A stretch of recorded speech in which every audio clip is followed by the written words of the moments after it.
Well, we're back, and this is another episode, actually episode number 4 of Blessings from the Fifth Wheel. But today, even though we're at the beach, we're not going to be talking about the beach. We're going to be talking about things that fly.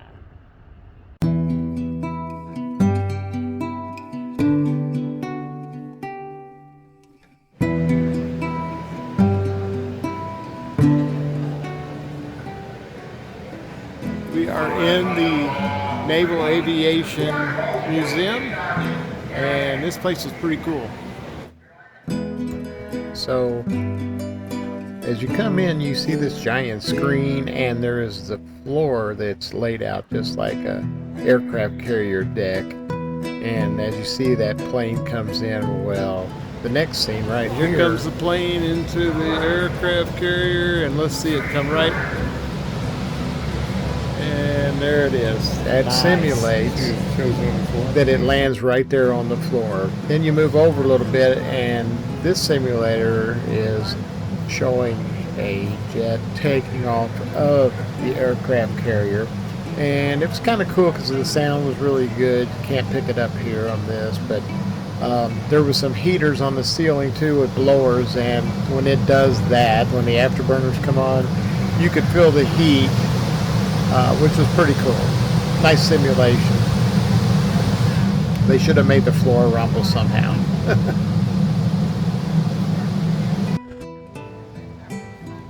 And this was the floor of the big giant hangar. You come in and it's just full of all kinds of aircraft, mostly airplanes. That's a signal light that's usually on a ship or on an airport base. But as we look around, you can see a lot of the old-time jets, airplanes. That was a huge plane there, which you'll see here in a few minutes, but it was amazing. Lots of propellers, a lot of old school stuff in the beginning.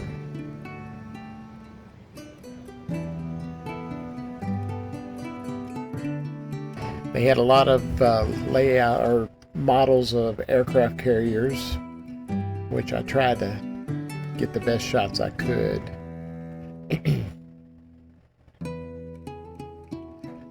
This was one of the early days aircraft carriers, and this shot here shows it next to a current day aircraft carrier.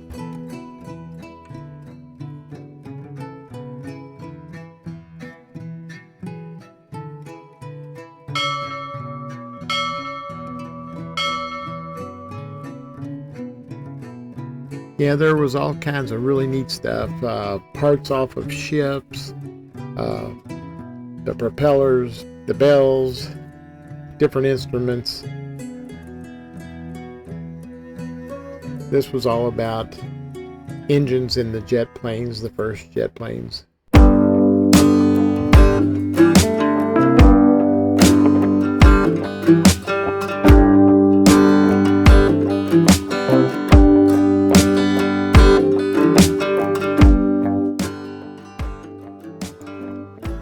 And then, any place you went in this museum, there was something spectacular to look at. You could spend days walking through here if you stopped to read about every plane and every boat. It was amazing.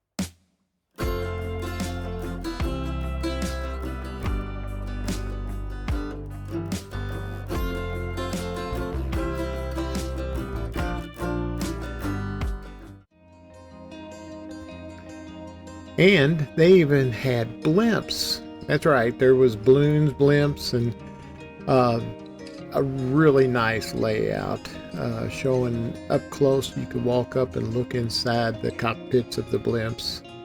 It's very cool. That resembles us.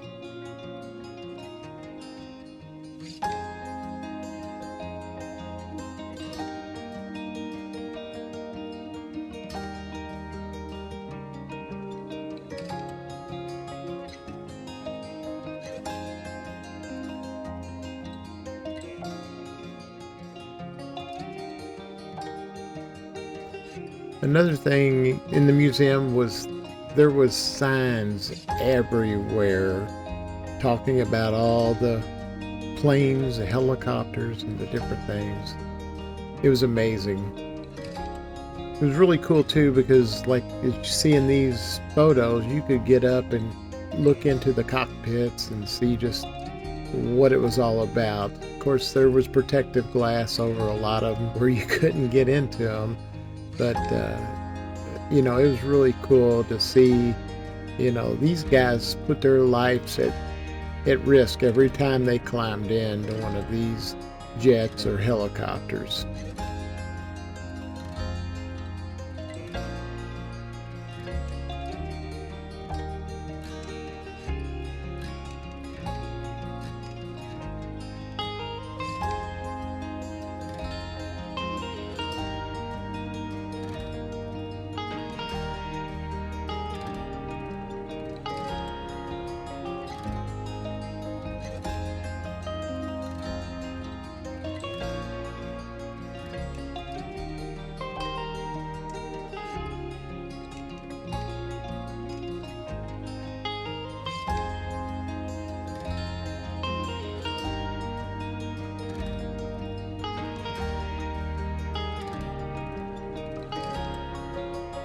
This was a section in a hangar all by itself that was Vietnam era planes and helicopters. They even had Marine One there on display, as you can see right there. And believe it or not, they had the lunar rover vehicle there. This was former President Nixon reading newspaper in Marine One. This is the Marine One cockpit. Very cool. This is just a little display of different things that would be on board Marine One. Hey, who's that guy coming out of Marine One? Is that the president? No, it's just me. Looking good though.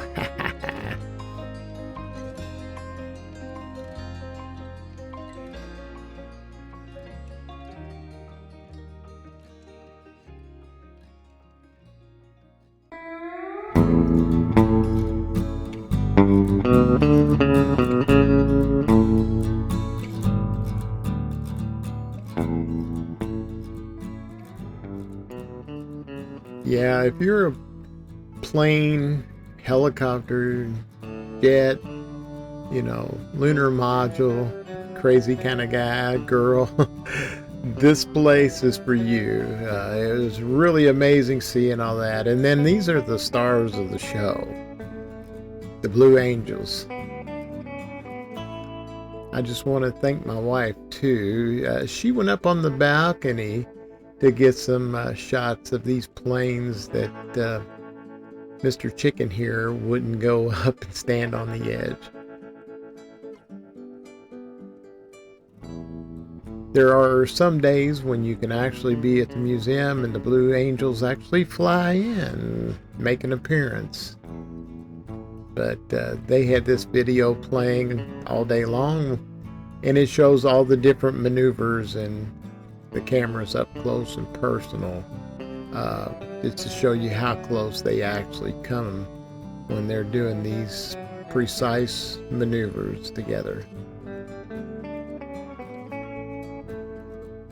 Again, this is the National Naval Aviation Museum, and it is in Pensacola, Florida. You need to stop in and see it.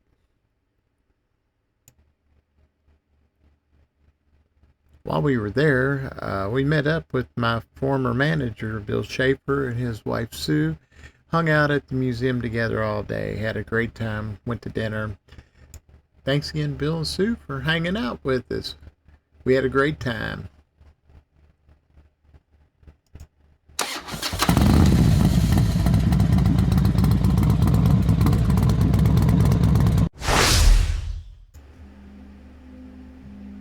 Today I'm reading from the book of Ecclesiastes, chapter 9, verse 12. For man also knoweth not his time, as the fishes that are taken in an evil net, and as the birds that are caught in the snare. So are the sons of men snared in an evil time, when it falleth suddenly upon them. Man knoweth not his time. Well, that's true. We never know when it's our time to go home. We live in a world that is being guided by evil influencers like Satan. And as a child of God, God has asked me to help you see past the evil and see love, peace, and truth. None of us know when it's our time to die. Some are sick and know death is close, and they are given the chance to say goodbye and make things right with Jesus. Many are taken in an instant with no warnings. I would like to encourage you to find Jesus and let him into your heart. Jesus can fill you full of love, peace, and hope. And Jesus made a promise. If you believe in him, you will have everlasting life. Don't miss the path to heaven.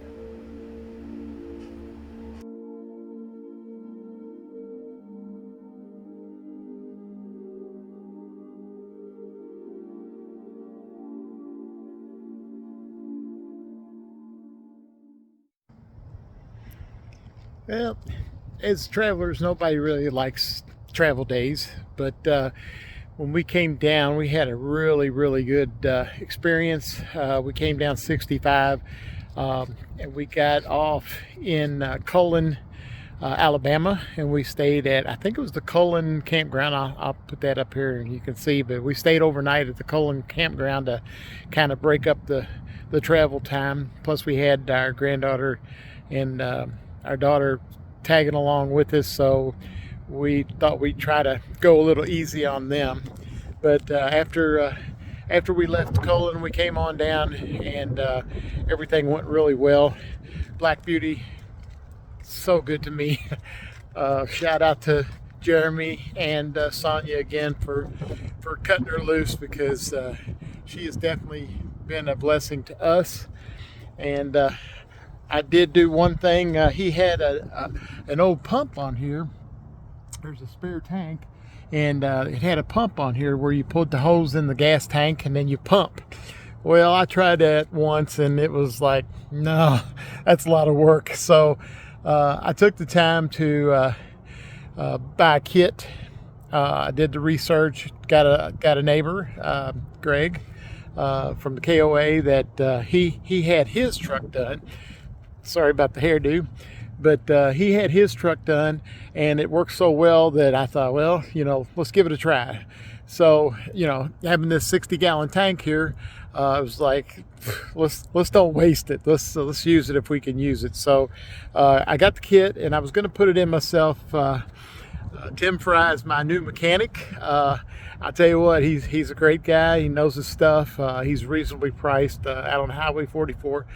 Anyway, long story short, I went ahead and got the kit. He told me, you can do that, Bob. So I got it, and I looked at it, and I'm like, no, I can't do that. Not anymore. Maybe 20 years ago, I could have crawled up inside there where you got to go to and do what you got to do. But no, it wasn't going to happen. So anyway, I took it over to Tim, and he was more than happy to put the kit in. Now I can turn it on and off, as you can see in the picture here. It's got a little valve on it. It goes down and it goes into the filler tube. And when you fill up your bottom tank first, which is on the truck, and then you fill up this top tank. and it siphons. So once you open this valve in the back here, the fuel will continually siphon down into the lower tank, which is on the truck. And basically you have a full tank until the top tank runs out, and then your gauge will start moving, and then you still got about, well, depending on whether you're pulling that beast or not, but if you get to where you run out at the top, it will start showing on your fuel gauge. So anyway, that worked perfectly, absolutely perfectly. Then we got here, and Black Beauty set for 3-4 days, I guess. And then I stayed behind to do some stuff around the RV, and Kayla and Aggie and Darlene, they decided to go to the beach, to the pool, catch up with Brenda and her family. And when I went to catch up to them to have supper and hang out, I pulled into the parking lot, and I'm like, I'm smelling diesel fuel. Why am I smelling diesel? Well, the old filters, which you see right here, it's terrible. One of the gaskets on the top, apparently it's dry rotted. After I took it off, I could see it was dry rotted, and it was just shooting fuel out. I lost between 10 and 15 gallons of fuel, which that ain't cheap. Not to mention scared me half to death. And by the time that I figured out where the fuel was coming from, I was down to about 1/8 of a tank. About 1/8 of a tank. But anyway, I searched. Luckily, Kayla was here with her van. I was able to find another set of filters, which I'm going to show you right now. And I installed them on backwards, and it was still leaking fuel. And so I flipped out a little bit. So I called Jeremy. He's the fellow I got this truck from, and the RV. And I called Jeremy, and I know he was laughing at me because he could tell that I was a little bit wigged out, which normally I don't get that way, but this time I was kind of out of my element. So with that being said, he got me off the ledge, got me calm, told me, Bob, did you take the old O-ring off? And I'm like, well, I didn't see an old O-ring. And so after I finished talking to him, I got in there and I found the old O-ring, which gave me the clue that I had the silly things on backwards. I had the one that's supposed to be in the front was on the back, and the one I just had them backwards. So I switched them around, had Darlene get up there and turn it on. No fuel come out. It's been high and dry ever since. Thank you, Lord, because it was bad. It was bad. We would have been stranded. So anyway, with that being said, everything's running good, doing good now. The truck's running well, staying on top of it. I even took it and gave it a bath the day after the big spill because it had diesel everywhere. But I took and got it all cleaned up, and she's road ready again. I love my truck. Thanks again, Jeremy. Appreciate you. God bless you.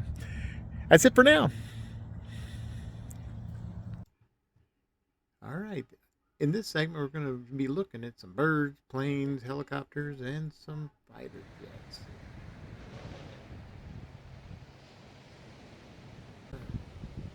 And the pelicans are returning. Yeah, we were just sitting there watching the ocean, and those birds flew over. We couldn't resist but throw them in this segment. This was a little, I guess it was a 2-seater plane that kept circling around. I'm guessing people were paying to get to ride in the back seat because this thing kept doing the same pattern over and over again.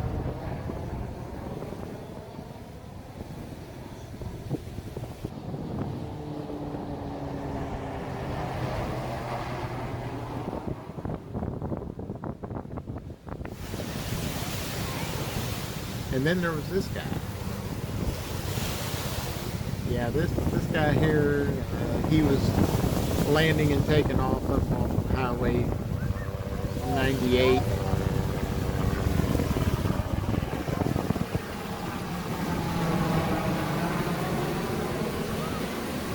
Yeah, he was doing some tours. It was pretty cool. He was flying on that beach all day long. The seaplane flew by a couple of times, and he would sneak up on you because he was kind of low and quiet. And when there wasn't planes or birds flying over, then we got to watch helicopters.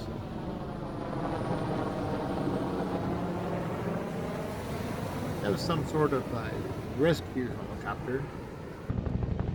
He actually went down east on the beach and then turned around and came back later that afternoon. This was like Coast Guard helicopters. This particular one went down the beach towards the east, and probably 30 minutes, 45 minutes later, it come rolling right back at us, as you can see here.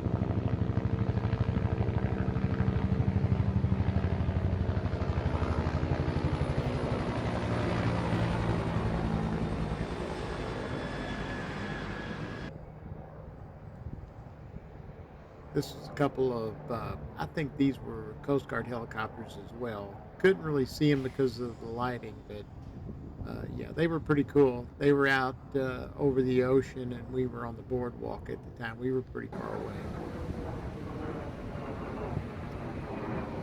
And then there was the jets.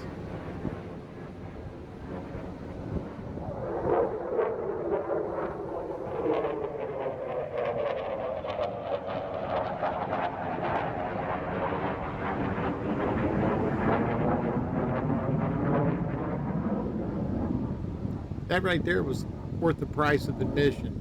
Every time they flew over, I'd have to stop and watch. It was like I was having my own Thunder over Louisville air show every day that we were on the beach.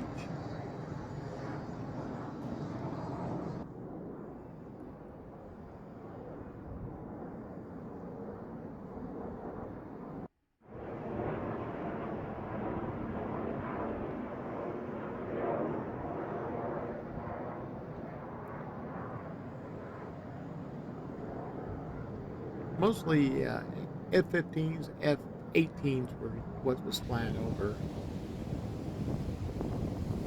I believe this was 3 F-18s that flew over. I tried to zoom in, uh, but they were pretty high.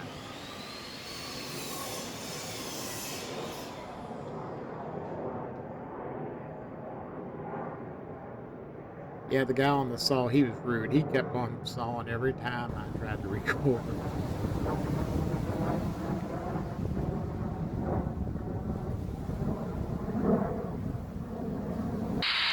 T-minus 10, 9, This is 8, a little hint 7, next time. 6, 5, 4, 3, 2, 1, ignition, engines full power, and liftoff. Go Cygnus, go Falcon.